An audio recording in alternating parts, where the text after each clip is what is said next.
वरुण, जो इस वक्त बेहद खतरनाक हालातों का सामना करते हुए शैतान उल्लू से अपने आप को बचाते हुए मदन शर्मा के उस तिलिस्मी तहखाने में आया हुआ था, अपने चारों तरफ घूम रही काली शक्तियों को देखकर वो घबरा कर बोला, यह आपने क्या किया हवलदार साहब? इतनी जल्दी गोली नहीं चलानी चाहिए थी। मदन शर्मा, जिसकी खोपड़ी के टुकड़े हो चुके थे, अब दोबारा से वो टुकड़े उसके कंट्रोल पर आकर जुड़ गए थे। तुम दोबारा से कोशिश कर सकते हो हवलदार, और इस बार अगर तुम असफल हुए तो मैं तुम्हारी खोपड़ी तोड़कर हवन कुंड में चढ़ा दूंगा। ये बात सुनकर सभी दहशत में आ गए थे। देखो मदन शर्मा, इन सबको यहां से सुरक्षित जाने दो। तुम जैसा कहोगे मैं वैसा करने के लिए तैयार हूं, और अपनी इन काली शक्तियों को रोक लो। ठीक है, तो फिर आओ और इस तिलिस्मी घेरे में बैठ जाओ। फिर जैसा मैं कहता हूं वैसा करो। ठीक है, ये खतरनाक हो सकता है वरुण, पर मुझे इसकी बात माननी ही होगी। वरुण अब मदन के बनाए तिलिस्मी घेरे में बैठ गया था। ये क्या हो रहा है? मुझे पूरे बदन में कांटों के चुभने का एहसास हो रहा है। वहीं मदन शर्मा की खोपड़ी की आंखों के कटोरों में अब एक रोशनी चमकने लगी थी। उसने एक तरफ रखा अपना चाकू उठाया और कहा, अपना हाथ आगे करो वरुण। क्या करना चाहते हो? मैंने कहा अपना हाथ आगे करो। वहीं दूसरी ओर बैठे अंकित, लोकेश और प्रकाश दर्द से तड़पने लगे थे। अब उनकी तड़प देखकर वरुण अपना हाथ आगे कर देता है और मदन उसकी हथेली पर चाकू मार देता है। खून की धार बह उठी थी जो सीधा अग्नि में गिरने लगी थी। मदन शर्मा जल्दी से अभिमंत्रित कर देने वाले मंत्र का उच्चारण करने लगा था। वहीं बाहर आकाश में उड़ रहा उल्लू अब शांत पड़ता चला गया था और फिर वो तेजी से अंदर आया और उस अग्नि की एक तरफ आकर बैठ गया। सभी ये देखकर बेहद हैरान थे। वो उल्लू अब एक आम उल्लू की तरह नजर आने लगा था और बेहद शरीफ बनकर बैठ गया था। ये उल्लू तो एकदम शांत हो गया है। क्या ये अब शैतान उल्लू नहीं रहा? जाओ, अपने इन साथियों को लेकर यहां से निकल जाओ और दोबारा इस तरफ आने की जरूरत नहीं है। मैं तुम सभी को जीवन दान दे रहा हूं। जाओ, चले जाओ यहां से। वरुण की समझ में कुछ नहीं आया। उसने एक नजर उल्लू की तरफ देखा। उल्लू की नजर वरुण की आंखों को देख रही थी, जिसमें वरुण को अब उसकी बेबसी नजर आने लगी थी। क्या करना चाहते हो तुम इस उल्लू का? कोई सवाल नहीं। जिंदा रहना चाहते हो तो यहां से चले जाओ, वरना चलो वरुण, बहस करने की जरूरत नहीं है। ये उल्लू ही इस इलाके में दहशत फैला रहा था, इंसानों को मार रहा था। अब यही काबू में आ गया है तो सब कुछ ठीक हो गया है। अंकित, लोकेश और प्रकाश ने अब वरुण को अपनी तरफ खींच लिया था। वरुण अब न चाहते हुए भी इनके साथ बाहर की तरफ बढ़ गया था। कुछ कदम दूर जाकर उसने दोबारा से उस उल्लू की तरफ देखा, जिसकी आंखों में उसे अब आंसू की बूंदें नजर आ रही थी। फिर उन सब के वहां से जाते ही मदन शर्मा गला फाड़कर हंसने लगा था। आखिर मैंने तुझे कब्जे में ले ही लिया। अब तू वही करेगा जो मैं तुझे कहूंगा। तू ये ठीक नहीं कर रहा है। तूने पहले भी अपनी ताकत का गलत इस्तेमाल किया और अब तू दोबारा से वही कर रहा है। अरे मेरे दोस्त विशाल शर्मा, अब तो ये नाराजगी छोड़ दो। तुम अपनी ये बुरी नीयत छोड़ दो। 2 दिन बाद दिवाली है, उसके बाद सब कुछ बदल जाएगा। आज बरसों पुरानी मेरी इच्छा पूरी हो जाएगी, जिसके लिए मैंने इतनी साधना की। उल्लू, जिसके भीतर विशाल शर्मा की आत्मा थी, वो अब बेबस आवाज में बोला, मैंने उल्लू की प्रजाति की रक्षा का वचन लिया है। हाँ, तो मैं तुझे कब मना कर रहा हूं अपने वचन से पीछे हटने के लिए। देख, तू हर साल 15 दिनों के लिए प्रकट होता है और जंगल में आने वाले हर शिकारी का अंत कर देता है, जो उल्लुओं को पकड़कर बेच देते हैं बलि चढ़ाने के लिए। मुझे मेरा काम करने दे। मदन शर्मा ने अब आंखें बंद की और फिर से तिलिस्मी मंत्र का उच्चारण शुरू कर दिया। उस उल्लू का आकार अब दोबारा से पहले की तरह ही खतरनाक और विशाल हो गया था। जा, मैं तुझे आदेश देता हूं, सारे उल्लू की फौज को लेकर जा और पूरे शहर का सोना लूटकर इस अग्नि के हवाले कर दे। उल्लू, जो मदन शर्मा की तिलिस्मी शक्तियों से बंधा हुआ था, वो अब तेजी से उसकी आज्ञा का पालन करने बाहर की तरफ उड़ गया था और इसी के साथ उसकी कर्कश आवाज से पूरा क्षेत्र गूंज गया था। अगले ही पल देखते ही देखते सैकड़ों की तादाद में उल्लू अब उसके साथ उड़ने लगे थे और उन्होंने शहर की तरफ हमला बोल दिया था। वहीं दूसरी तरफ वरुण अपने साथियों के साथ बेहद टेंशन में नजर आ रहा था। उसने मेरा रक्त अग्नि में डाला है, तभी वो शैतान उल्लू उसके काबू में आ गया। तुम बिल्कुल ठीक समझ रहे हो, ऐसा ही हुआ है। पर चलो अच्छा है हम सभी की जान बच गई। मदन शर्मा वाकई में बहुत अच्छा है, उसने हमें जिंदा जाने दिया। हाँ भाई, बात तो तुम्हारी एकदम ठीक है। चलो अब हमें यहां से निकल जाना चाहिए। तभी आकाश में होते उल्लुओं के शोर की तरफ उन सबका ध्यान चला गया। वरुण अब आकाश की तरफ देखते हुए बोला, ये सब उल्लू कहाँ जा रहे हैं, वो भी इतनी सारी तादाद में? और सबसे आगे उड़ रहा वो विशाल उल्लू, वही है शैतान उल्लू। यानी कुछ भी ठीक नहीं हुआ है। तो अब हम क्या ही कर सकते हैं, हम तो आम इंसान हैं, हम इनसे लड़ नहीं सकते। ठीक कह रहे हो, उस तहखाने में बैठा वो मदन शैतान, वो तो एक मरा हुआ इंसान है, हम उसका मुकाबला कैसे कर सकते हैं? वो मरकर भी जिंदा है, पर कैसे? किसी न किसी शक्ति ने तो उसे बांध रखा है। हमें उस तंत्र शक्ति को ढूंढकर नष्ट करना होगा। तो क्या तुम दोबारा से तहखाने में जाने की कोशिश करने वाले हो? नहीं, पहले अब मुझे ये पता करना होगा कि मदन शर्मा की मौत कैसे हुई। उसकी सारी कुंडली निकालनी पड़ेगी। पर उसके बारे में कौन बता सकता है? मदन शर्मा तो फॉरेस्ट ऑफिसर थे और उनकी मौत अपने एक साथी विशाल शर्मा के साथ हुई थी। दोनों की हड्डी खंडहर में ही बरामद हुई थी। क्या कहा? विशाल शर्मा? हाँ, विशाल शर्मा। दीपावली की काल रात्रि के दिन उसकी भी हत्या हुई थी। वरुण अब सोच में पड़ गया था और फिर एकदम से उसे कुछ ध्यान आया। हमें अभी इसी वक्त कस्बे में जाना होगा और किसी से मिलना ही पड़ेगा। इतना कहते ही अब वो तेजी से आगे की तरफ भाग पड़ा। पर अब किससे मिलने जा रहे हो? उस पागल इंसान से जो आज से 3-4 साल पहले पागल हो गया था। मुझे लगता है कि उसने वो सब कुछ देखा है इस जंगल में। हाँ, तुम बिल्कुल ठीक सोच रहे हो। वो भी वन अधिकारी है, शायद उसने अपनी आंखों से सब कुछ देखा हो। अब वो सभी उस पागल वन अधिकारी की तलाश में निकल पड़े थे और इधर शैतान उल्लू जब मदन शर्मा के कब्जे में था, उसने अपनी उल्लू की टोली के साथ हमला बोल दिया था। जिस भी व्यक्ति ने सोने का आभूषण पहना था, उसके ऊपर तो जैसे वो आफत बनकर टूट पड़ते। औरतों के कान और हाथ की उंगली तक काटकर उल्लू ले जा रहे थे, जिनमें सोने के आभूषण थे। मदन शर्मा जो अग्नि कुंड के सामने बैठा हुआ था, अब उल्लू उसमें वो सोने के आभूषण डालने लगे थे। बहुत बढ़िया, मैं यही चाहता था। जाओ और सोना लेकर आओ। जो सोना हवन कुंड में डाला गया था, वो अभिमंत्रित होकर अब सामने बैठे मदन शर्मा की हड्डियों के शरीर में समाने लगा था और उसका शरीर पैरों से दोबारा इंसानी रूप में आने लगा था।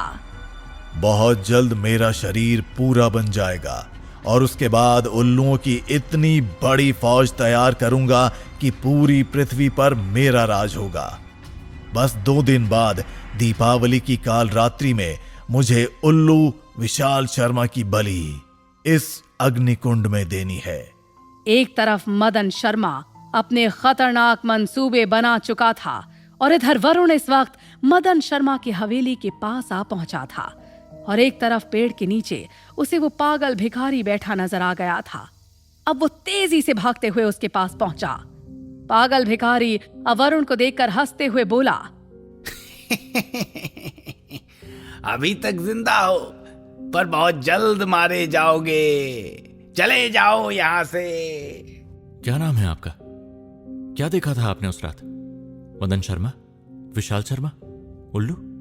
ये सुनकर पागल भिखारी अब वरुण की तरफ गहरी नजरों से देखने लगा। नहीं नहीं, वो शैतान है, वो सबको मार डालेगा, उसके हाथों से कोई नहीं बचेगा। वरुण अब उसके दोनों कंधे पकड़ लेता है और उसे बड़ी जोर से हिलाते हुए बोलता है, मुझे सबको बचाना है, बताओ उस रात क्या हुआ था? पागल भिखारी रोते हुए अब एकदम से चिल्ला उठा, मदन शर्मा ने उस विशाल शर्मा को मार डाला था। हाँ, मदन शर्मा ने उस विशाल को मार डाला था। क्या बकवास कर रहे हो? मदन शर्मा खुद मारे गए थे, उन्हें किसने मारा था? पागल भिखारी अब अजीब तरीके से अपनी आंखें घुमाने लगा। मैं उस दिन जंगल की ड्यूटी पर था। शिकारियों का आतंक चारों तरफ था। जो उल्लू का शिकार कर रहे थे, तभी अचानक। आखिर किसने किसको मारा था? क्या वरुण सब कुछ सही कर पाएगा? जानने के लिए सुने अगला भाग।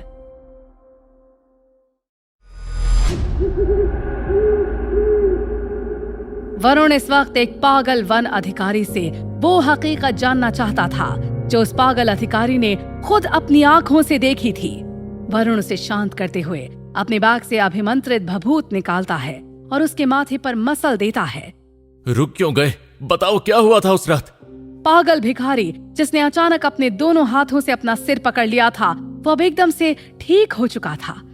उसका चेहरा बता रहा था कि वो उस डर से बाहर निकल आया है जो उसके दिमाग में अभी तक भरा हुआ था। मेरा नाम रौनक चंद है। और फिर वो उस रात की घटना के बारे में सोचता चला गया। रौनक चंद अपने साथी वनकर्मी के साथ गश्त पर निकला हुआ था। इन शिकारियों ने बड़ा उत्पात मचा रखा है। अभी तक 1 दर्जन शिकारी पकड़े जा चुके हैं। 2 दर्जन उल्लू जब्त किए जा चुके हैं। जी सर, उल्लू का इस्तेमाल तांत्रिक बलि देने के लिए करते हैं ताकि उन्हें सिद्धियां और धन प्राप्त हो सके। और धन की लालसा रखने वाले लोग भी इस तरह की तांत्रिक सिद्धियों में उल्लू का प्रयोग करते हैं। लोग अपने मेहनत से नहीं, इस तरह के काले टोटके से अमीर बनने की कोशिश करते हैं और जान पर बनती है इन बेचारे उल्लुओं की। इन्होंने क्या बिगाड़ा है इंसानियत का? तभी उसके कानों में उल्लू की कर्कश आवाज गूंज उठी। रौनक चंद एकदम सतर्क होते हुए बोला, यह आवाज सामने उस तरफ से आई है। लगता है किसी शिकारी ने उल्लू को पकड़ लिया है। चलो जल्दी से, इससे पहले कि वो यहाँ से निकल जाए। वो दोनों तेजी से उस तरफ भाग पड़े थे। फॉरेस्ट गार्ड की नजर अब खंडहर के करीब गई, जिसके पास एक हेलीकॉप्टर खड़ा नजर आ रहा था। सर, उधर देखिए।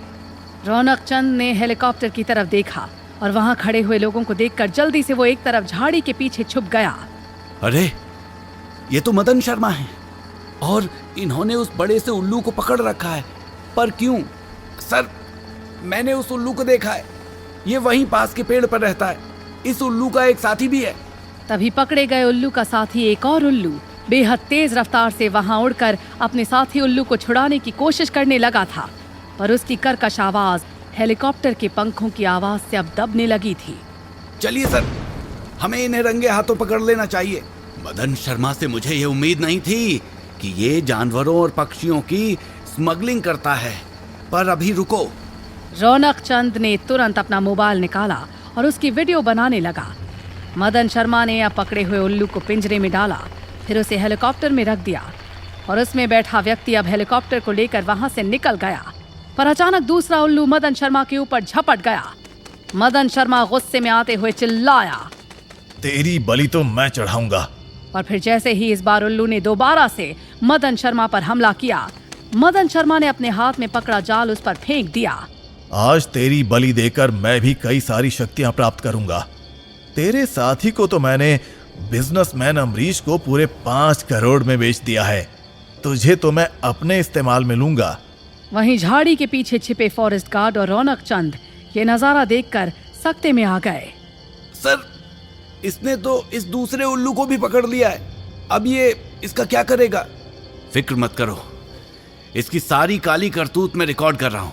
इसकी नौकरी तो जाएगी, साथ में ये जेल की हवा भी खाएगा। अब वो उल्लू जिसे मदन शर्मा ने पिंजरे में कैद कर लिया था, वो जाल में बुरी तरह से फड़फड़ा रहा था। जाल में फंसाए हुए मदन शर्मा उसे लेकर पास के खंडहर में ले गया। वहीं रौनक चंद और फॉरेस्ट गार्ड अभी आगे बढ़ते, तभी उनकी नजर मदन शर्मा की ओर जा रहे एक व्यक्ति पर गई। सर, वो देखिए, वो तो विशाल शर्मा है। ये भी यहाँ है। रौनक चंद विशाल शर्मा को देखकर हैरान हो गया। ये यहाँ क्या कर रहा है? शायद ये भी मदन शर्मा पर नजर रख रहा है। देखिए, वो छुपते हुए उसी के पीछे खंडहर के अंदर गया है। चलो, अब हमें भी आगे बढ़ना चाहिए। आज पता तो लगे कि यहाँ चल क्या रहा है। मैं तो कई बार इस खंडहर के अंदर जांच पड़ताल करने गया हूँ, पर मुझे तो यहाँ कोई भी गलत एक्टिविटी नजर नहीं आई। शायद आज यहाँ कुछ अनुष्ठान किया जा रहा है। देखो, खंडहर से काला धुआं भी निकल रहा है। अब वो दोनों भी बेहद सतर्कता से आगे बढ़ते चले गए थे और खंडहर के अंदर मदन शर्मा इस वक्त एक तहखाने में आ बैठा था और उसने वहां जल रही अग्नि के एक तरफ उस उल्लू को रख दिया था। फिर उसने तांत्रिक मंत्र का उच्चारण शुरू कर दिया।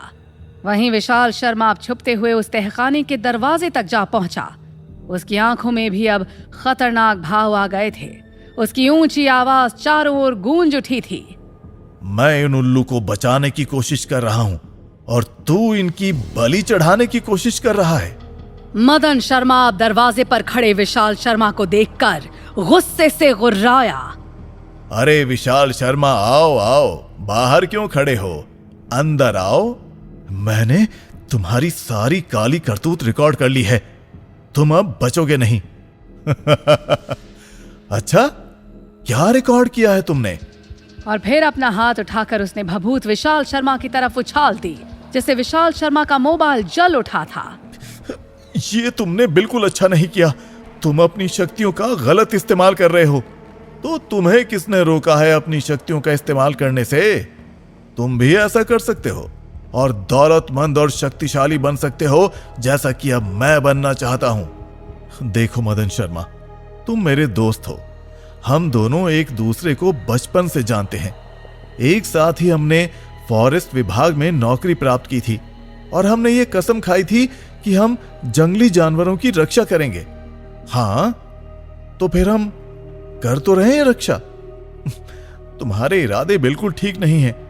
जंगल में रहने वाले तांत्रिकों से हमने ये विद्या इसलिए नहीं सीखी थी कि जीवों का रक्त अग्नि में डालेंगे, बल्कि तांत्रिक विद्या इसलिए सीखी थी कि जंगल के जीवों की रक्षा करेंगे। इस तरह विलाप करना बंद करो। मैं जो करना चाहता हूं मुझे करने दो। नहीं, मैं अब तुम्हें कुछ नहीं करने दूंगा और इस उल्लू को आजाद कर दो। जानते हो, कितने वर्षों से हम इन्हें देख रहे हैं और आज तुमने इसके साथी को, उस करोड़पति कारोबारी को बेच दिया। तुम्हें उसे वापस लाना होगा। उस उल्लू की तो गर्दन काटकर वो कारोबारी अपनी तिजोरी में रखेगा, ताकि उसकी तिजोरी हमेशा धन दौलत से भरी रहे। अब ये बात जैसे ही मदन शर्मा ने बोली, एक तरफ बैठा उल्लू बेहद बुरी तरह से रोने लगा और उसके रोने से ऐसी लहर पैदा होने लगी कि वो किसी के भी दिल को विचलित कर सकती थी। विशाल शर्मा अब तेजी से आगे बढ़ा और उसने एक मंत्र का उच्चारण किया। मुझ पर अपनी शक्ति का इस्तेमाल कर रहा है। तू जानता है ना, हमारी शक्ति एक दूसरे का कुछ नहीं बिगाड़ सकती है। बिगाड़ सकती है क्योंकि अब तू अनैतिक कार्य कर रहा है। मदन शर्मा ने एक तरफ रखा चाकू उठाया और उसे उल्लू के पैर पर दे मारा, जहां से उसका रक्त निकलकर अब उसके हाथ में आ गया और उसने उसे अग्नि में डाल दिया। अरे, ये उल्लू तो चमत्कारी प्रतीत हो रहा है। मैं कहता हूं रुक जाओ, बंद करो अपना ये तंत्र। फिर से विशाल ने उस तंत्र के ऊपर भयानक वार किया। जब तक तुम मेरा ये तंत्र तोड़कर मुझ तक पहुंचोगे, तब तक मेरा उद्देश्य पूरा हो चुकेगा। वहीं वो उल्लू अब दर्द से तड़पने लगा था, क्योंकि मदन शर्मा बार बार उसके शरीर के हर अंग से रक्त निकालकर अग्नि में डाल रहा था। उल्लू घायल होता जा रहा था। ए उल्लू, बस इस बार तेरी गर्दन काट दूं, उसके बाद मेरा तांत्रिक हवन पूरा हो जाएगा। मैं अपनी समस्त तांत्रिक शक्तियों को इस अग्नि में झोंक रहा हूं। अचानक उसके बदन के रक्त की एक एक बूंद से तांत्रिक शक्ति निकलकर अग्निकुंड में जा गिरी और एक भयानक विस्फोट हुआ। मदन शर्मा अब ये देखकर गुस्से में पागल हो गया था। विशाल शर्मा, जो बेहद कमजोर हो चुका था, उसके अंदर खड़े रहने की हिम्मत नहीं थी, पर फिर भी वो उल्लू को बचाने के लिए अपनी सारी इच्छा शक्ति लगा रहा था और उसे पिंजरे से बाहर निकालकर गिरते पड़ते वो बाहर की तरफ बढ़ने लगा। तू यहां से बचकर नहीं निकल सकता। मदन शर्मा ने गुस्से में अब विशाल शर्मा पर भयानक वार कर दिया, जिससे वो जल उठा था। उल्लू अब ये सब देखकर फिर से चित्कार उठा था, पर उसकी आंखों में अब एक अलग तरह की चमक पैदा हो गई थी। तुमने मेरी रक्षा की है, तुम मरकर मेरे जिस्म में आ जाओ, मैं तुम्हें अपना जिस्म देता हूं। मदन शर्मा हैरान रह गया था उस उल्लू को इस तरह बोलता देखकर। इतने वर्षों से हम इस जंगल में हैं, तांत्रिकों की शक्ति ने हमें ऐसा बना दिया है। मदन शर्मा, तुम हमें मार नहीं सकते। विशाल शर्मा जो जलकर भस्म हो गया था, उसकी आत्मा अब उल्लू के शरीर में आ गई थी और फिर एक तरफ जल रही अग्नि से उसकी सारी तिलिस्मी शक्ति निकलकर वापस उल्लू के शरीर में समाती चली गई। उल्लू अब एक खतरनाक रूप में आ गया था। आखिर क्या होगा अब मदन शर्मा का? जानने के लिए सुने अगला भाग।